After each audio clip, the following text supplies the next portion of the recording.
Happy Friday, y'all. This is the Eskrima podcast. I think it's episode 6. And we talk about a few things that happened over Thursday night's class.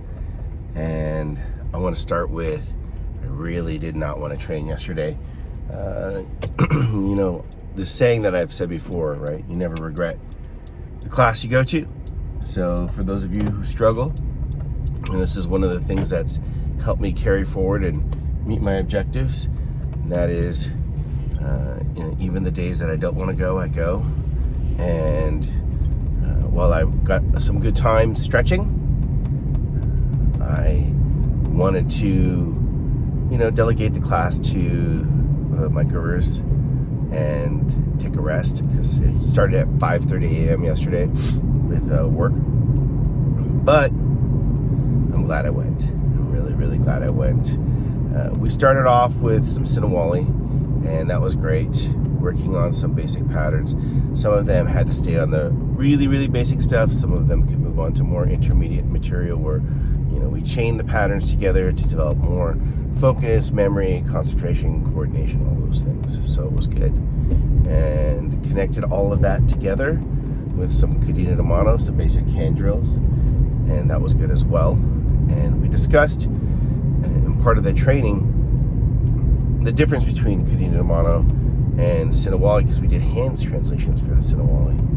And I wanted to illustrate to the students. I had been working on an article for the August newsletter, which still isn't out. Today's the 11th. It's been a rough week, been a rough beginning for this month of August in 2023, and we went over some things that made me kind of inspired to talk about out of doing that article, because we were talking about, in the article, I'm talking about other Filipino martial arts systems and their descriptions and things. And, one of the things that's maybe sets Inayan's system of Eskrima apart from others is that through my years of sparring and fighting and doing reflex training with all the different styles, to really understand them more deeply, as opposed to just, I know the patterns and I know the drills and I know the techniques, and I could do the reflex training that's siloed within each style in the system, how they work together and contrasting them. So with Sinawali, that's a double weapon style, double tools of equal length, which would include empty hand or double knife or double axe, right? Just any kind of tool set that's of equal length that you can dual wield, right? And the strategic premise of that style is to circle in order to make the other opponent have to turn. So I'm not trying to flank them, I'm trying to make them turn, which makes the trailing arm shorter by effect, and also not able to strike as strongly unless the opponent's very good. And the other strategic element for Sinawali is to overwhelm, to strike so fast and so often that it's hard for us to accommodate that attack. So that's its strategic premise. The strategic premise of Kadena de Mano is utilizing trapping and off-balancing techniques, not necessarily to make the person fall, but to change their center of balance, or where they weigh which foot they weight, right? Leg and everything else, right? And the effect is, I get to hit more often than they do, and I have more freedom of motion than my opponent does, while they're inhibited by my trapping hand and are hard pressed to utilize other tools, so like their legs or their elbows or things like that, because their balance isn't right.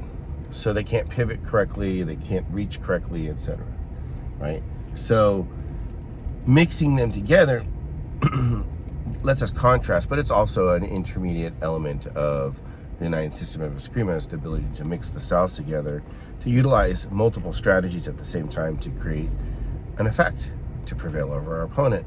So we worked on that last night with just 6-count Sinawali. Earlier this week we did 4-count Sinawali, but last night we did 6-count, mixed with the first 4 fundamental drills, or foundation drills, as counters. So that was a lot of fun. And we moved on to doing a slaughter line. And so we had a great time in the class, you know. And then at the end of class, I'm talking with one of the students, Reedy, and we're kind of going over, you know, just like how we're grateful that, you know, the martial art that we work on actually prepares people to defend themselves, and that, you know, we want our students to be ready. He has 2 daughters that I teach, and we're grateful that they don't live in a dangerous world where there's like child soldiers as a normal part of everyday life. It's just something that happens somewhere else. But at the same time, allow them to be safe and strong and confident, and also ready for the way that the world could be if they were to go somewhere else or be somewhere else. So we're very grateful for that part of you know, the training and its benefits that it gives. You know, it's a great thing to be a part of a tradition and a legacy, you know, that I didn't really intend to be in. You know, I just was born into it, and now I'm in that tradition, and I'm the steward of it, and getting to see its effect on people of all ages, genders, and, you know, have stories like my student Charlie, who was attacked, we talked about recently, my student Jacob, my student Gary, my student Matt. I didn't talk about that one. That was actually pretty cool too. He was riding public transit, like a train, or I think it was Caltrain or something like that, and he was near San Francisco area. I think he was going to Oakland or something, and he noticed 3 people that were in an odd place. I think they were sitting above an archway or something like that, and they came out to essentially mug him. And we do a lot of multiple opponent training here at the Bay Area School of Eskrima, within the 9 system of Eskrima. And when I talk to my students about that, it's less about, when we're doing those kinds of exercises, the techniques that you're doing, and more about the awareness and how to utilize positioning in order to create an advantage where seemingly there's no advantage. So he was able to zone out a couple of the guys at the same time while addressing one person, and he was able to act with violence of action in order to overcome all 3 of them. They eventually ran away, and I think he had like a scratch or something like that. It was pretty cool. So, you know, part of that, he's lucky though. It depends on how much fight the other person has. But going back to this idea of violence of action, this is something that Reedy and I were talking about last night. You know, over the years of doing security, like tonight I'm going to go and do a consult for a very popular bar and restaurant.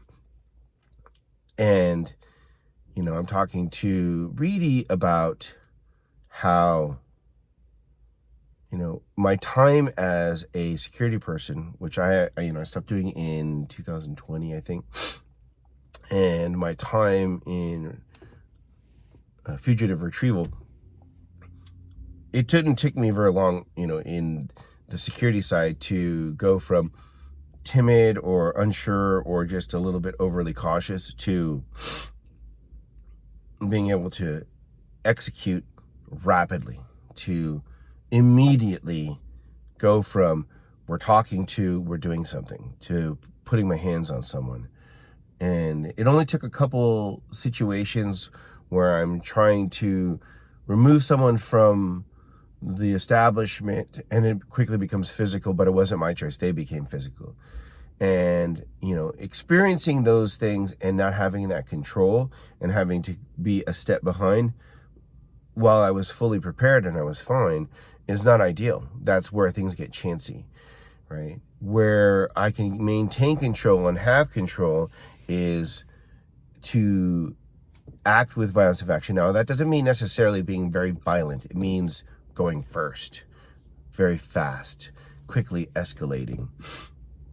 So having that ability was one of the main things that kept me safe, being able to choose, right? And so there's an edict within the United system of Eskrima. So you have a motto and you have an edict.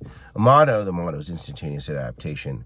And there's a whole story of why that's the motto, And then the edict is something that I started with the students, which is simply once committed to a fight, attack. And then to have this conversation to understand that you're always in some sort of contention with people in most cases because they want something and you want something. And so most of the time, I hope for all of you that it doesn't, elevate or escalate into a physical confrontation that requires violence of action, but that it is something that you can talk through, right? That would be ideal. Use your words, that whole verbal judo thing, if you know what that is, right? However, for me, working as a fugitive retrieval agent, working as a bouncer or event security or executive protection, when it came time to make a quick decision to escalate, it's my ability to quickly move with violence of action towards an objective that allowed me to survive most of my altercations without even getting hit, right? And I learned that through the martial arts, becoming comfortable with the idea. There's a tiny threshold that most people have. They'll learn their martial arts, and it'll be their martial art. It'll be the thing that they do in that space where they practice martial arts, or in a safe place where they're showing a friend or a family member, or when they bring somebody to a school or they go to a different school. And then it doesn't exist anywhere else. It doesn't exist in the DMV line. It doesn't exist while you're waiting to buy your ticket for your next concert or go through security. It doesn't exist when you sit in the airplane. It doesn't exist for you in all your other normal activities. And that's where it's difficult to act with violence or act quickly and rapidly, in those normal situations, because it's separate. What happened for me was it no longer became separate. With the security, it was always in that venue, wherever that venue was. And I worked in several different bars, and I did a few events here and there, and I had one EP role that I did. What changed things was when I became a fugitive retrieval agent, and so now I'm in other people's homes. I'm at gas stations. I'm at a yogurt place or a juice place. I'm in a parking lot of like a big box store or something like that. And now the idea of utilizing that skill set became more readily at hand, because through the regular use of my skill set and also the decision-making process prior to actually going into action was a regular thing. And I had said to Reedy, as I move further and further away from that experience, the most recent time I did an investigation was last year. That's 2022, right? So it brought it a little bit closer. But as I don't use it as often as my regular tool after I use your words, right? Then it's harder for me to do that. Threshold's still there a little bit. It's not really a line. It's just that I'm not regularly going there. And that brings us to this idea of perishable skills. And that's something that we really need to understand in martial arts. A lot of people, they want to learn self-defense, and they're going to go and do their self-defense training, and it's going to be a 2-week thing, a 1-day thing, a 1-hour thing, a weekend thing, whatever it is. And they're done. They're done doing that, right? And they feel, I got that, tick that box, that's in the back of my pocket. And that's not true. It's so important for us to understand that it's a perishable skill. Not just blocking and parrying and punching and kicking, it's the decision process too. The decision process to know. One of the things that helped Charlie was what we used to do is scenario training. I'd have the kids go into another room, and they would come out one at a time to do the exercise, the scenario, and they'd open that door and they'd walk through that portal, and there would be someone there to meet them. And that person might give them a hey, hello, might ignore them, might grab them, might try to strike them, right? Might shove them back into the door, might pull them away from the door and shut the door, etc.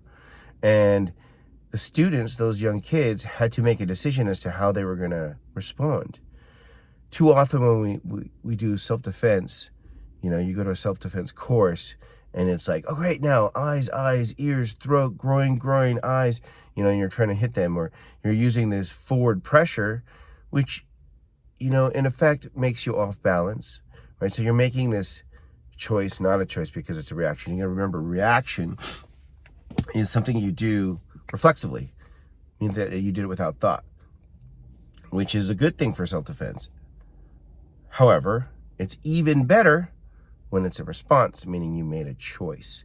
So then you had 2 or 3 or 4 or 5 things that you could have done. We always shoot for 5 here at the United System of Eskrima, so that we become truly dangerous, right?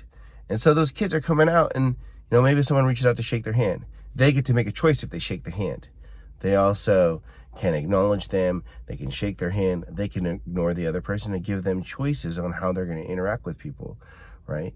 And if the person attacks them, are they going to hit back or are they going to escape? With my adults, I talk to them about how there are different kinds of fights. There's a fight where we agree to fight. We're both fighting each other. And there's the fight where I'm fighting you, but you're fighting someone else. And so you're trying to control that person from fighting that other person, attacking that other person. That's a different fight. It's dangerous. There's the fight where you're fighting someone and someone's also trying to fight you from some other quarter, right? That's a different kind of fight. There's the fight where they're trying to get away. That's seemingly less dangerous, but it's actually quite dangerous. It depends how vigorously that person's trying to get away, right? And so these are all the elements of conflict that we try to cover, among others. And that's part of our skill set and our training and the tradition of the United System of Eskrima, this Inayan way that I teach. And it requires a certain ability to go first. I've learned over the years that he who or she who, those who go first, fast, furthest, most often, are the ones that usually can dictate that outcome.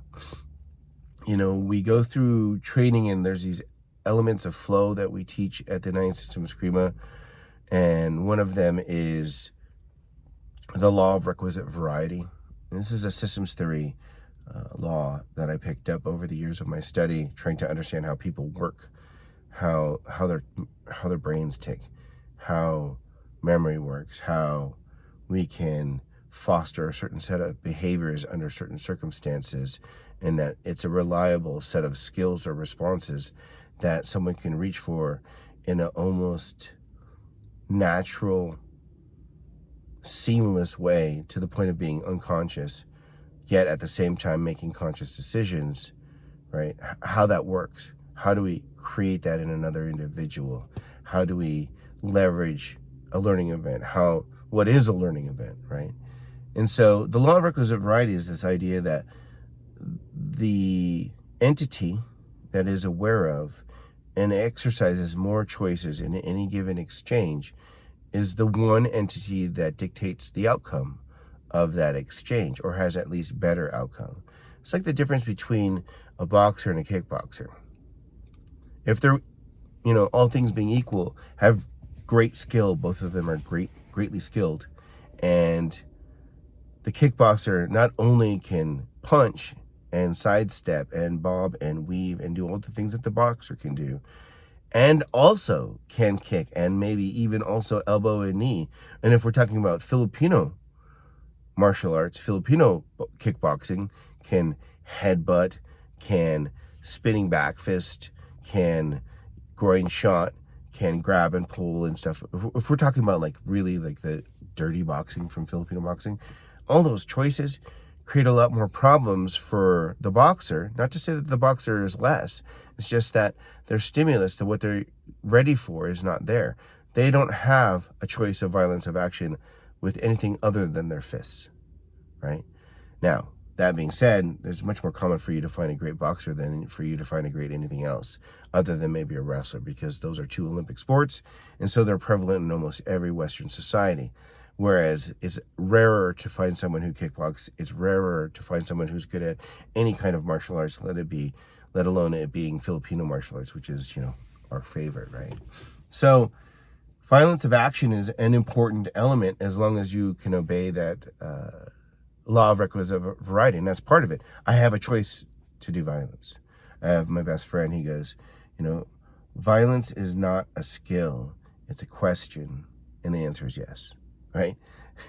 And, there's some truth in that in terms of if you're even coming up with a question that should I do something that would be categorized as violence, you're probably already in trouble, or you're sensing trouble. That's a gut feeling thing, and that's where we should strongly consider violence of action, provided that it's because it's a self-defense situation or some kind of ethical justification is ideal, right? But at the same time, it's better to be judged by 12 than carried by 6. That whole idea of life and death situations and worrying about the consequences of doing something versus the consequences of not doing something, right? The consequences of doing something might be that you get judged and you might be in the wrong, but you get to be judged because you're still there. Whereas the consequence of doing nothing or allowing someone to continue to press an advantage that really isn't there only because you restrain yourself is an issue. Which brings me to my last topic.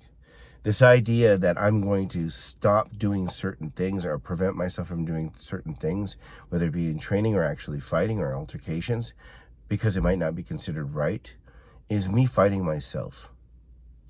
And then I'm fighting that person because I'm protecting that person from me, what I could do. So if you come to the threshold of violence and it's determined that you need to step across that threshold, understand that when you do that, that there are certain other considerations that you have to take into mind.